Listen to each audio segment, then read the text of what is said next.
Hello दोस्तों, कैसे हैं आप सभी। उम्मीद करते हैं आप सभी स्वस्थ होंगे, मस्त होंगे और पढ़ाई भी बहुत अच्छे से कर रहे होंगे। ठीक है, चलिए देख लेते हैं पॉलिटिकल साइंस का चैप्टर 3। ठीक है, यानी कि आज के इस वीडियो में हम सब पॉलिटिकल साइंस का चैप्टर 3 का जितना भी इम्पोर्टेंट ऑब्जेक्टिव प्रश्न और 2 नंबर का प्रश्न, ठीक है, सब्जेक्टिव में जो है 3 टाइप का प्रश्न पूछा जाता है। ठीक है, 2 नंबर का प्रश्न और 3 नंबर का प्रश्न और 5 नंबर का प्रश्न। ठीक है, तो इस वीडियो में हम सब ऑब्जेक्टिव और 2 नंबर का प्रश्न को कवर करेंगे। ठीक है, तो आप लोग वीडियो के स्टार्टिंग से एंड तक बने रहिएगा और जितने भी विद्यार्थी अगर चैनल पर पहली बार आए तो चैनल को सब्सक्राइब जरूर कीजिएगा। ठीक है, क्योंकि इसी चैनल के माध्यम से आगे भी आप सभी का सभी सब्जेक्ट का तैयारी किया जाएगा। ठीक है, चलिए वीडियो को स्टार्ट करते हैं, जो कि चैप्टर 3 में हम सभी समकालीन विश्व में अमेरिकी वर्चस्व को पढ़ेंगे। ठीक है, चलिए देख लेते हैं सबसे पहले ऑब्जेक्टिव प्रश्न को। पहला प्रश्न है, किस अमेरिकी राष्ट्रपति ने नई विश्व व्यवस्था का चित्र प्रस्तुत किया। तो इसका सही आंसर क्या हो जाएगा। किस अमेरिकी राष्ट्रपति ने जो है नई विश्व व्यवस्था का चित्र प्रस्तुत किया था। तो इसका सही आंसर हो जाएगा जॉर्ज बुश। ऑप्शन जो आप सभी देख रहे हैं जॉर्ज बुश, इस प्रश्न का बिल्कुल ही सही आंसर हो जाएगा। ठीक है, चलिए दोस्तों आगे देख लेते हैं अगला प्रश्न। अगला प्रश्न है, 1996 में तालिबान ने किस राज्य में अपना शासन स्थापित किया जिसे 2001 में अमेरिका ने मिटा दिया। तो इसका सही आंसर क्या हो जाएगा। 2 नंबर प्रश्न का सही आंसर हो जाएगा ऑप्शन नंबर जो आप सभी देख रहे हैं अफगानिस्तान। ठीक है, अफगानिस्तान इसका बिल्कुल ही सही आंसर हो जाएगा। चलिए आगे देखते हैं अगला प्रश्न। अगला प्रश्न भी इंपॉर्टेंट प्रश्न है, भारत के किस प्रधानमंत्री ने अमेरिका के साथ असैनिक कार्यों हेतु परमाणु समझौते का सबल समर्थन किया। तो इसका सही आंसर क्या हो जाएगा। किस प्रधानमंत्री ने किया था। तो इसका सही आंसर हो जाएगा 3 नंबर प्रश्न का सही आंसर हो जाएगा ऑप्शन नंबर जो आप सभी देख रहे हैं मनमोहन सिंह। ठीक है, मनमोहन सिंह इसका बिल्कुल ही सही आंसर हो जाएगा। चलिए आगे देखते हैं अगला प्रश्न। अगला प्रश्न है, किस देश ने 2003 में संयुक्त राष्ट्र संघ की उपेक्षा करके इराक पर आक्रमण किया था। तो इसका सही आंसर हो जाएगा अमेरिका। ठीक है, अमेरिका ने आक्रमण किया था। ठीक है, चलिए आगे देखते हैं अगला प्रश्न। अगला प्रश्न है, किस देश के साथ संबंध स्थापित करके अमेरिका ने अपनी शक्ति को बहुत बढ़ाया जिससे एक ध्रुवीयता की प्रवृत्ति उभरी थी। तो किस देश के साथ जो है संबंध बढ़ाया था, यानी कि शक्ति बढ़ाया था। तो इसका सही आंसर क्या हो जाएगा। अपने आप को मतलब शक्तिशाली बनाया आखिर किस देश के साथ मिलकर। तो इसका सही आंसर क्या हो जाएगा। 5 नंबर प्रश्न का सही आंसर हो जाएगा चाइना। ठीक है, यानी कि चीन इस प्रश्न का बिल्कुल ही सही आंसर हो जाएगा। चलिए आगे देखते हैं अगला प्रश्न। अगला प्रश्न है, नाटो की स्थापना किस वर्ष की गई। जो है नाटो की स्थापना कब हुई थी। तो इसका सही आंसर क्या हो जाएगा। इसका सही आंसर हो जाएगा 1949 में। ठीक है, 4 अप्रैल 1949 में नाटो की स्थापना की गई थी। ठीक है, चलिए आगे देखते हैं 7 नंबर का प्रश्न। 7 नंबर का प्रश्न भी बहुत इंपॉर्टेंट प्रश्न है। ये प्रश्न को सब्जेक्टिव में भी पूछा जाता है। अमेरिका के वर्ल्ड ट्रेड सेंटर पर आतंकवादियों का हमला कब हुआ था। तो यह हमला कब हुआ था 11 सितंबर 2001 को। ठीक है, ऑप्शन जो आप सभी देख रहे हैं 11 सितंबर 2001 इस प्रश्न का बिल्कुल ही सही आंसर हो जाएगा। ठीक है, चलिए आगे देख लेते हैं अगला प्रश्न। अगला प्रश्न है, संयुक्त राज्य अमेरिका में कुल कितने राज्य है। संयुक्त राज्य अमेरिका में कुल मिलाकर कितने राज्य है। तो इसका सही आंसर हो जाएगा कुल मिलाकर 50 राज्य है। ठीक है, ऑप्शन जो आप सभी देख रहे हैं बी नंबर 50 इस प्रश्न का बिल्कुल ही सही आंसर हो जाएगा। चलिए आगे देखते हैं, विश्व को इंटरनेट की सुविधा किस देश की देन है। तो यह संयुक्त राज्य अमेरिका की देन है। संयुक्त राज्य अमेरिका की यह देन है। ठीक है, चलिए आगे देख लेते हैं अगला प्रश्न। आगे देखते हैं 10 नंबर का प्रश्न क्या है। 10 नंबर का प्रश्न है, संयुक्त राज्य अमेरिका के वर्तमान राष्ट्रपति कौन है।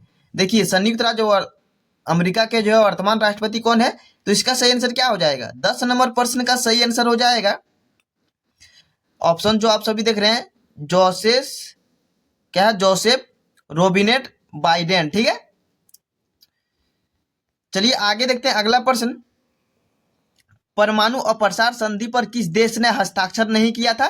तो इसका सही आंसर क्या हो जाएगा। किस देश के द्वारा जो है हस्ताक्षर नहीं किया गया था। भारत। ठीक है, क्योंकि भारत इसे पूर्णतः भेदभाव मानता था। ठीक है, चलिए 12 नंबर का प्रश्न है, द्वितीय विश्व युद्ध में अमेरिका ने जापान के किस शहर पर परमाणु बम गिराया था। देखिए किस शहर पर परमाणु बम गिराया था। तो इसका सही आंसर क्या हो जाएगा। इसका सही आंसर हो जाएगा नागासाकी। ठीक है, देखिए जापान के 2 शहर में गिराया गया था, हिरोशिमा और नागासाकी। ठीक है, कब गिराया गया था? 1945 में गिराया गया था। ठीक है, चलिए अगला देखते हैं। अगला प्रश्न क्या है? निम्न में से किस देश ने खुले द्वार की नीति अपनाई थी? तो खुले द्वार की नीति यानी कि ओपन डोर की नीति किसके द्वारा अपनाई गई थी? चाइना के द्वारा। ठीक है, चाइना के द्वारा सन 1978 में, कब?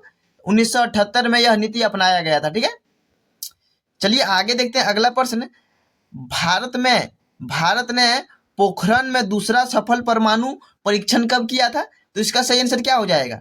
इसका सही आंसर हो जाएगा ऑप्शन जो आप सभी देख रहे हैं 1998। ठीक है, 1998 में दूसरा किया गया था। ठीक है, पहला भी किया गया था। आप सभी कमेंट करके जरूर बताइएगा कि पहला कब किया गया था। ठीक है, एक ध्रुवीयता का अर्थ है, यानी कि एक ध्रुवीयता का अर्थ क्या है?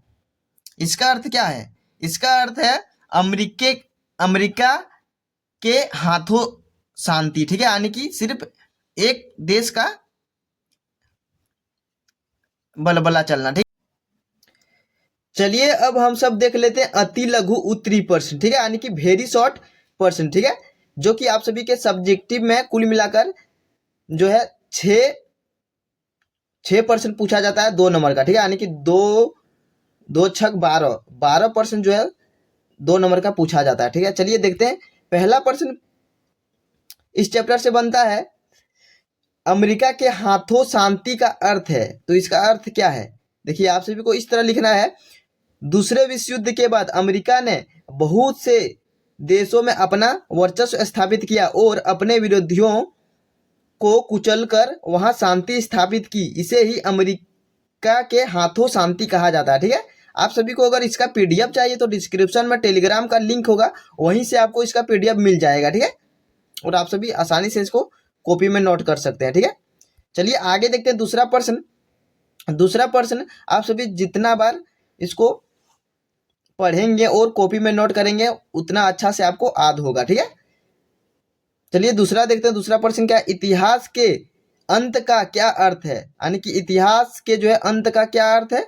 देखिए फ्रांसिस फुकुयामा के अनुसार इतिहास के अंत का अर्थ एक ऐसे राष्ट्र से लिया गया है जिसमें विधि का शासन चलता था।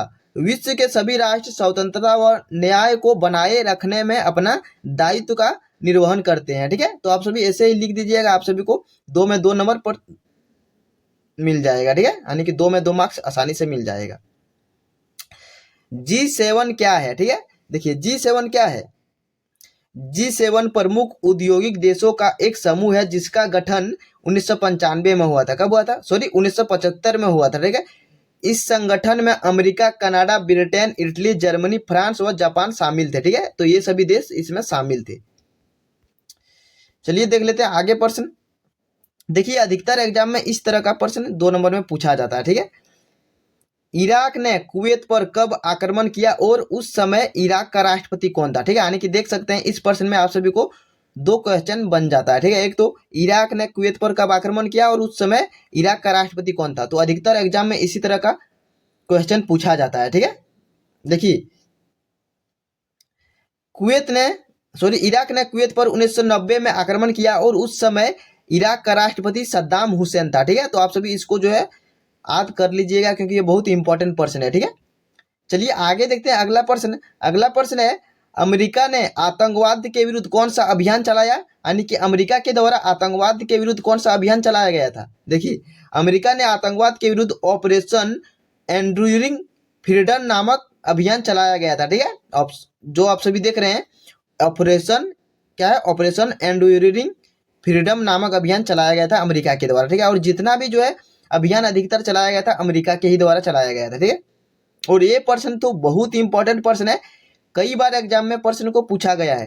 प्रथम खाड़ी युद्ध को वीडियो गेम वार क्यों कहा गया? देखिए जब प्रथम खाड़ी युद्ध हुआ था तो उसको जो है ऑनलाइन दिखाया जा रहा था नेट में। ठीक है, तो आप सभी को ऐसे लिखना है, प्रथम खाड़ी युद्ध को टेलीविजन पर व्यापक रूप से दिखाया गया और पूरे विश्व के लोगों ने इराकी सेना को टेलीविजन पर युद्ध में बुरी तरह हारते हुए देखा, इसलिए प्रथम खाड़ी युद्ध को वीडियो गेम वार भी कहा गया है। ठीक है, इसको जो है वीडियो गेम वार भी कहा गया है। तो आप सभी ऐसे लिखेंगे तो आप सभी को फुल में फुल मार्क्स मिल जाएगा। ठीक है, चलिए आगे देखते हैं 7 नंबर का प्रश्न, नाटो का गठन कब हुआ और उसके सदस्य कौन कौन सदस्य को किस नाम से जाना जाता है, ठीक है, यानी कि नाटो का जो गठन कब हुआ था और उसके सदस्य देश कौन कौन है, ठीक है।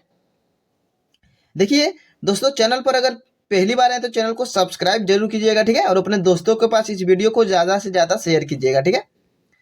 नाटो का गठन 4 अप्रैल 1949 में हुआ, जो कि आप सभी को पीछे भी एमसीक्यू टाइप क्वेश्चन में बताए हुआ था, और इसके सदस्य को शांति के सहभागी के नाम से जाना जाता है, ठीक है, शांति के सहभागी के नाम से इसके सदस्य को जाना जाता है। चलिए 8 नंबर का प्रश्न देखते हैं। प्रथम खाड़ी युद्ध को और किन किन नामों से जाना जाता है। देखिए प्रथम खाड़ी युद्ध को 2-3 नाम से जाना जाता है, ठीक है। देखिए प्रथम खाड़ी युद्ध को निम्नलिखित नामों से जाना जाता है। पहला तो स्मार्ट बमों का प्रयोग, उसमें जो स्मार्ट बमों का प्रयोग किया गया था इसलिए इसको स्मार्ट बमों का प्रयोग के नाम से जाना जाता है। कंप्यूटर युद्ध, वीडियो गेम वार, ठीक है, ये 3 नामों से जाना जाता है। चलिए आगे देख लेते हैं अगला प्रश्न। नाटो का पूरा नाम क्या है। देखिए नाटो का पूरा नाम क्या है, आप सभी को ऐसे लिखना है, नाटो का पूरा नाम उत्तर अटलांटिक संधि है हिंदी में, ठीक है, उत्तर अटलांटिक संधि। लेकिन आप सभी को जो है एग्जाम में इंग्लिश से भी पूछा जाता है, यानी कि नाटो या फिर नाटो इसको जो है नॉर्थ अटलांटिक ट्रीटी ऑर्गेनाइजेशन के नाम से जाना जाता है, इसका फुल फॉर्म, ठीक है, आप सभी याद कर लीजिए, नॉर्थ अटलांटिक ट्रीटी ऑर्गेनाइजेशन, ठीक है। चलिए 10 नंबर का प्रश्न देखते हैं। नाटो का मुख्यालय कहाँ है। ये भी बहुत ही इंपॉर्टेंट प्रश्न है। नाटो का मुख्यालय ब्रुसेल्स, जो कि बेल्जियम की राजधानी ब्रुसेल्स में है, ठीक है। चलिए दोस्तों अगले वीडियो में आप सभी को जो है 3 नंबर और पार्ट 5 नंबर का प्रश्न को बताएंगे, ठीक है। आज के लिए इतना ही, मिलते हैं अगले चैप्टर में, ठीक है।